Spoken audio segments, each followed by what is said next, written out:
What's up, guys? Tim Little.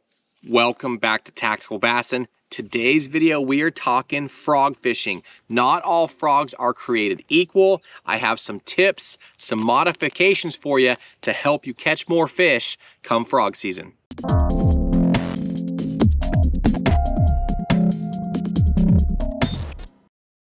Frog season is quickly approaching. Some places in the country, it's already upon us.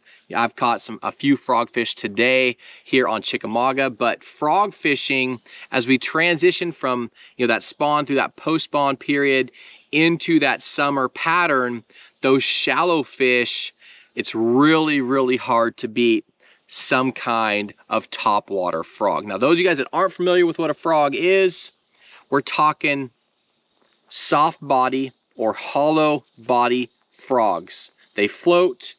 There's all sorts of different sizes, shapes, leg deals, whatever you want to call that. There's all different types of frogs. So we're going to cover that today. And then more importantly, I got some little modifications for you guys to do to make your frog either louder or more flashy to draw more bites. So I love frog fishing. Matt loves frog fishing. I don't know. It's, for me, I can't speak for Matt, but for me, it's probably one of my favorite shallow summertime patterns. You know, when you get your first blow up on a frog back in the thickest of vegetation, you jack him and you're grinding him on like 65-pound braid. You got a 7.3 extra heavy rod. It's just power on power. And it doesn't matter if it's a 3-pounder or an 8-pounder. You're just grinding. It's just a tug of war trying to get those fish out of the stuff. So it is so much fun. It's, like I said, it is power on power. We're talking 65-pound braid, 7.3 extra heavy, a 7-to-1 or 8-to-1 gear ratio reel, and you're just grinding them out of that stuff. So what's cool is if you're a pond fisherman, you probably already have a lot of grass, a lot of vegetation in your pond. So you're probably ahead of most lakes around the country. So getting on that frog bite early is totally a benefit to you, and it's a weedless way to catch them out of that grassy, thick stuff. So this video is for you guys too, you bank fishermen or pond fishermen. Some of these tips will definitely apply to you. But frog fishing, you know, I got this box right here that says boat frogs. You guys have probably seen this in recent videos, but I got all sorts of frogs. I have poppin' frogs. I have frogs that look like bluegill or bait fish. I got frogs with kicker tails, fur tails, all sorts of stuff. So this is my boat frog box. It's just a hodgepodge of my favorite frogs, different colors, different styles, shapes, sounds, all that stuff. That's what I keep in the boat. But today we're gonna kind of go through the different types of frogs, and then you can apply them differently or more appropriately to the type of fishery that you're on. You know, like I said in the intro, not all frogs are created equal, and they're not meant to be. You know, you might be wanting to throw a frog in open water, or you might be needing to throw a frog on a heavy grass mat with cheese, right? You're not going to throw these frogs in the same locations. So my first tip or point is, you don't have to, dang it, every time I do a frog video, I hear blow-ups. Distracting. You don't necessarily have to throw a frog in thick vegetation or grass. You don't have to have big old cheese mats and throw that frog up on top. You know, you can fish a frog in open water along a sparse grass line, and we've taught you guys that for years. It's one of our favorite ways to catch them, especially with a frog. You know, the same locations that you would maybe parallel a shoreline with some overhanging branches, or maybe you're too afraid to throw your walking bait up there, like your, you know, your shower blows or your rover, whatever it may be. You're afraid to throw it up there because it has all the treble hooks. You can skip a frog back up underneath these laydowns, but then it's just a normal topwater bait that you can walk it out. And it's weedless, so there's a lot of benefits for being able to throw a frog in these same type of locations. So you don't necessarily, oh, did you guys hear that? That was like a 4-pounder that just grenaded. I hope you guys heard that. Grenaded a bluegill up on the bank. I swear, every time I try and do these videos, I get sidetracked. So one of our favorite frogs to do that with is gonna be this guy right here. That is the bullywah 2. You see that real deep keel right there? What that allows that bait to do, go side to side really, really easy. So if we're fishing open water, when I say open water, I mean not on top of grass mats, okay? This is something you can walk just like a traditional walking topwater bait, but it's silent, it sounds differently, has a different action. It's got obviously moving legs on it. So when you stop your rover or your spook or your vixen or your shower blows, whatever normal topwater bait you're throwing, there's not a lot of, unless you have like a feathered treble on the back, there's not a lot of movement. But with the frog, you get a lot of movement with the legs, just kind of spreading out and moving around. So first tip is you don't necessarily need grass or heavy vegetation to throw a frog. I have a frog tied on from now all the way through really to the beginning of, I mean, heck, I lost a double-digit frogfish last year. It was in November, and I was in bibs and a parka. Like, it was cold, but as the grass dies down, you get those isolated grass patches and those fish pull to it. So, I mean, from now all the way through November, I'm gonna have a frog tied on.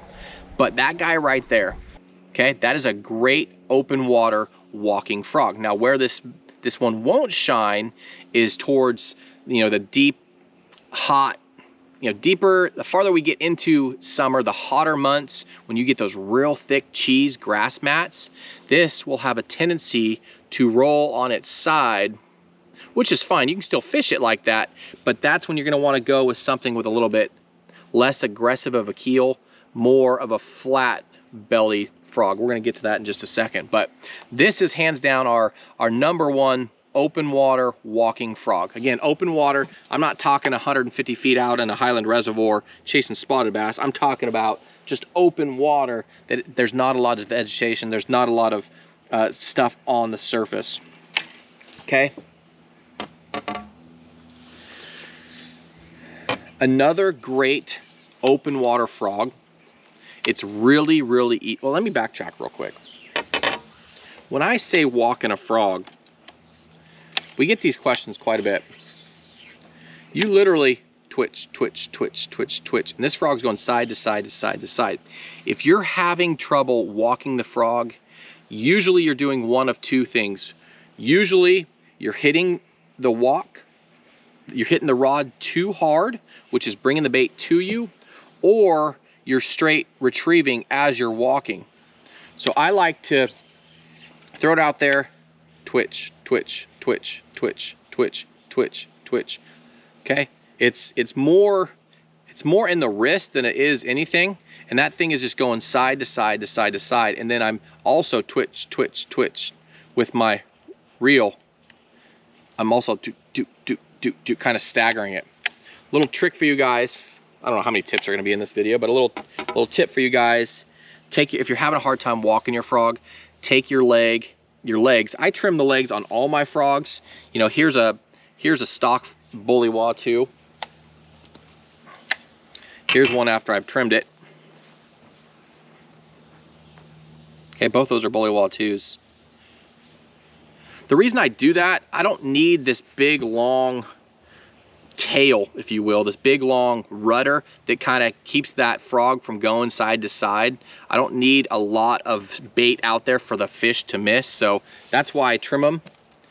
But where I was going with that, if you're a guy or a gal that's having trouble walking your frog, one little tip that makes it easier is trim one of your legs a little bit shorter than your other legs. That'll make it kind of, it's not symmetrical when you're twitching it, right? It's not getting even pull from side to side. Got a little less resistance on this side, and it helps kick that frog to the side and get that frog walking for you.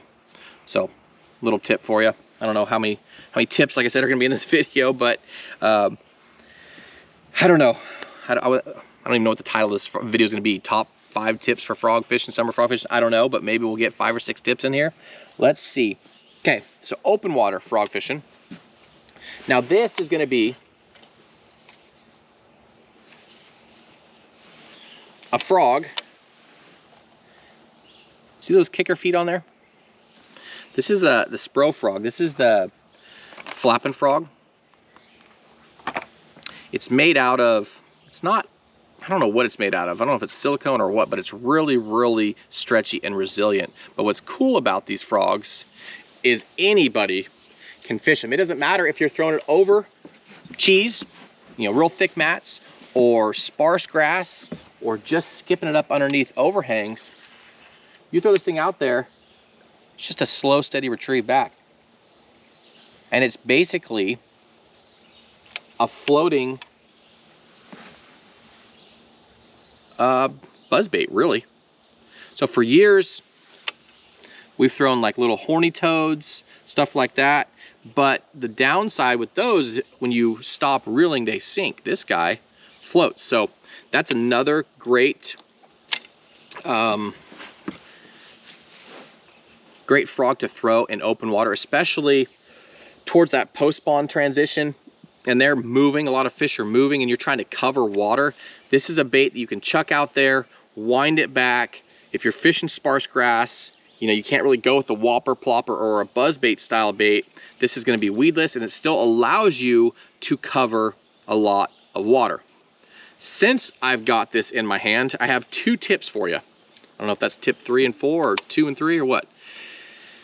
Let's first talk about braided line. So in the beginning, I talked about 65-pound braided line, 65-pound test braided line, power on power frog fishing. All braid is not created equal as well. Right here we have, this is Power Pro, this is the Spectra.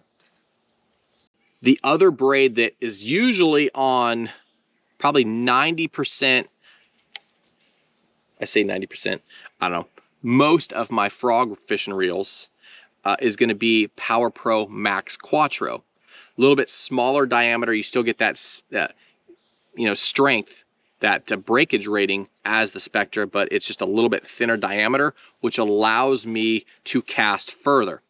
Okay, but that braid is not very smooth. Where that comes into play is grass, lily pads, and then if you have a lot of debris on the water. I think it's cottonwoods that put out that white fluffy stuff. If you're throwing a fairly aggressive or ridged braid, it's going to be a nightmare clogging up your reel and your guides. You're always having to pick the stuff out of it. So if I'm in that situation, that's when I switch over and I go with a smooth braid. Either the Suffix 131, that's a very, very smooth braid, or like the Super Slick, the V2 from Power Pro. That's another great smooth braid. But if you're fishing a pond or a lake that has a lot of debris on the water, I recommend going with a smooth braid. It's going to be easier to cast, and it's going to be less of a headache getting all those little boogers on your line and having to pick them out of your line guide and your reel, your guides.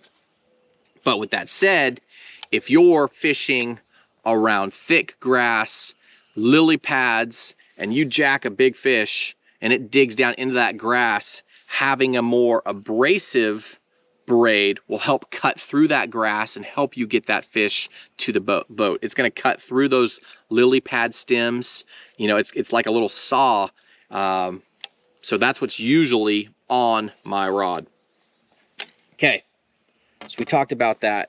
So back to this guy right here. So that first tip was about the braid. The next tip is a little trick that I like to do to add a little bit more flash to my straight moving frogs. There's a lot of frogs on the market. Teckle is probably the most innovative as far as having metal feet and blades and such. Both great products. different sounds when you're walking this or swimming it. It's clacking back there. But if you want a simple, easy tip or trick to add to your straight retrieve frogs, there's one of two ways to do it. You can go buy, this is the Flashy Swimmer replacement kit. What that gives you is this guy right here. Gives you a little wire, swivel, and a blade.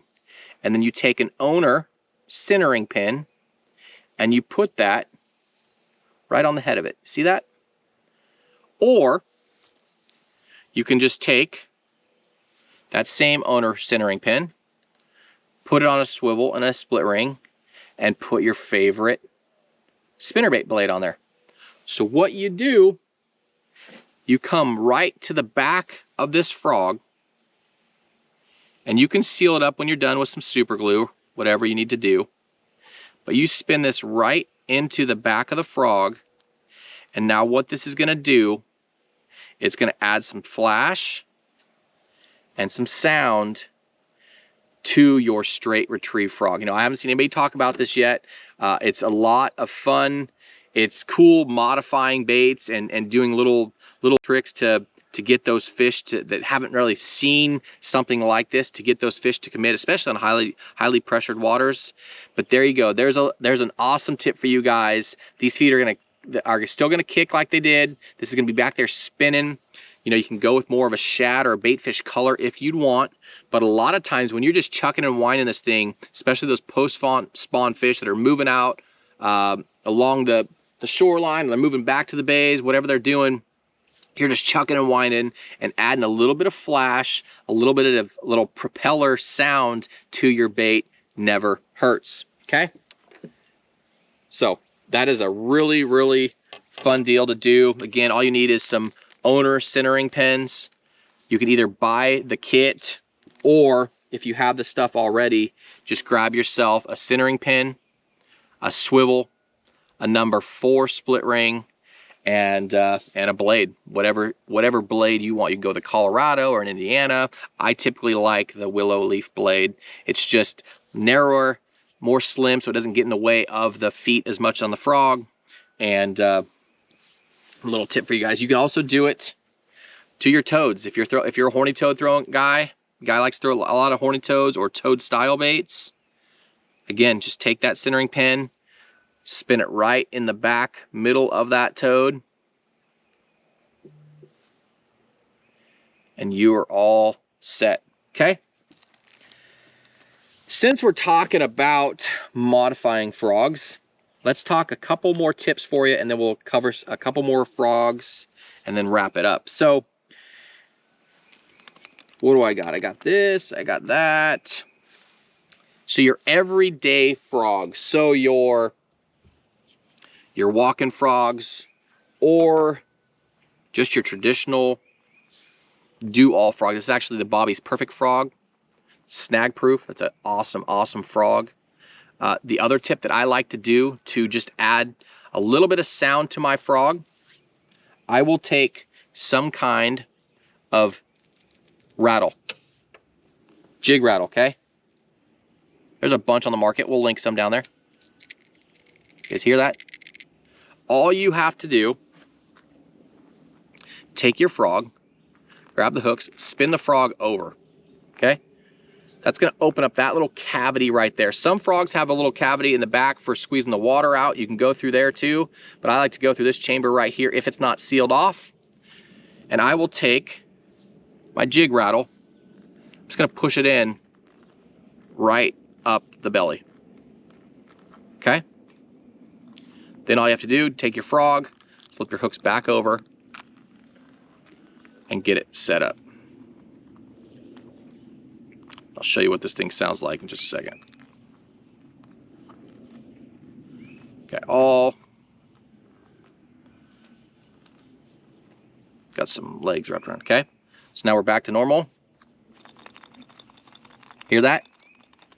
Super subtle, but it's something. So as that frog is walking side to side, or you're twitching it up on a mat, it's just giving that frog A little sound, it helps those fish find that frog. Maybe you're in stained water, maybe you're in thick grass or up on a mat, but adding a little bit of rattle, and you can add 2 rattles if you want, just makes it a little bit louder. You can play around with that. Again, just another little tip or a modification for you. River to Sea does sell this little guy right here. That's a little rattle system that goes over your frog hooks. It's on the exterior of the frog, so it's not in the frog, but again, it's loud. That's their Fat Matt Daddy frog. That's their flat belly Matt frog. Great frog for fishing up on the cheese, but that's another version or another modification you can do to add sound to it. And then last but not least, adding weight to your frog. Take your favorite Matt frog. This is the Spro King Daddy. It's a fairly large frog. See, I mean, just look at that compared to the little Kyara. Okay, this is a frog that you can bomb. It's very easy to cast. It's a longer style frog, so it's easier to walk like a spook. But if you're throwing it on grass, I like to do the same thing. I'll flip the frog around, I'll open up that belly cavity, and I'll slide, you know, my favorite cylinder style drop shot weight in there, and I'll add a 1/4 ounce to it. You don't want to go too heavy because you don't want your frog to sink, right? But just add a little bit of weight into that cavity. Helps with sound, helps with this bait sitting deeper in the water and making more of a commotion up on that grass so those fish can recognize it and come and find that bait. So those are some modifications. Again, don't be afraid to mess around with your frogs. I have my frogs in my box. I'll leave it out on my boat, let it get hot in there, kind of soften up those bodies. You know, you want a real soft body frog. You don't want a lot of rubber or plastic between that frog and that hook. And this is that frog I've shown in the last few videos. That's that one I retired. But look at these guys. Look at the paint just worn off of these guys. These guys have done some major fish catches for me. But don't be afraid to try different frogs.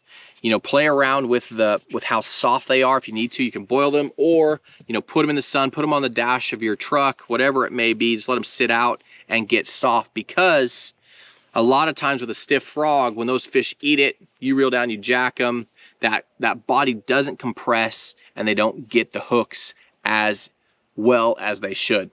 Another little quick tip for you. Again, we've done frog modification videos in the past, multiple videos several years ago. But if you just take your frog hooks, if you're having a hookup, you know, a bite to hookup ratio issue, you're getting a lot of bites, you're jacking them, they're not staying pegged, they're coming off, or they're not getting the hooks. Take your hooks. So right now they're laying almost, I've already done this one, but when they come out of the box, they're flat to the body, so they're weedless. They're not going to get hung up. You can take your hooks and bend them out and up just a little bit, so when you run your finger over that frog, it just catches just barely, and that's enough to catch the little skin of that the roof of that bass's mouth, and when you hit them, to really penetrate and get that hook up in that that jaw, up in that mouth. So bend them out and up just a little bit to get away from the body, and just up a little bit. Okay. What else? Really, the only 2 other styles that I have, I'll have a poppin' frog. Bullfrogs are croaking. It's got a cup face. This is one of my favorite frogs to fish right now. Before I'm actually targeting grass, I'm fishing the same areas that I wish that I could with a spook or a rover or walking bait, but now I can skip this up under there, or it's the same areas I wish I could fish with a popper, right? I skip this up under there, which you can't do with a typical walking bait or a popper. And then you can bloop, bloop, you can walk it, bloop, bloop, bloop, bloop, bloop, let it sit. But this is a finesse frog. Real good colors. I like that bluegill pattern. Cup face, that's that Jackal Gavacho. I did trim the legs on this one as well. But this is my favorite. Right now, this is my favorite frog to throw. I'll either throw white, black, or this color right here. And I'm fishing this right where I would fish my popper or my walking bait if I could, and I didn't have to worry about getting up underneath overhangs, back into, you know, little branches hanging down. You know, it's a nightmare trying to throw a treble hook bait into that stuff. So that is where this bait really, really shines. And then also, we've talked about it the last couple years, if you're a guy that's fishing a heavily pressured body of water and the fish are keying in on threadfin shad, and they're on the mats, or they're in that sparse grass, they're in the backs of the coves, maybe they're in tules or bulrushes, or they're in something, cattails. This little guy right here, that's the Jackal Kaera, has worked magic for us. When we cannot get them to eat a full-size frog, show you guys the difference. When we can't get them to eat a full-size frog, downsizing to this little guy right here has put a lot of fish in the boat that we weren't or didn't have the ability to catch on the full-size frog. Now, with that said, earlier I talked about 65-pound braid. This is a frog that I throw pretty much on 50-pound braid. It's a lot thinner diameter.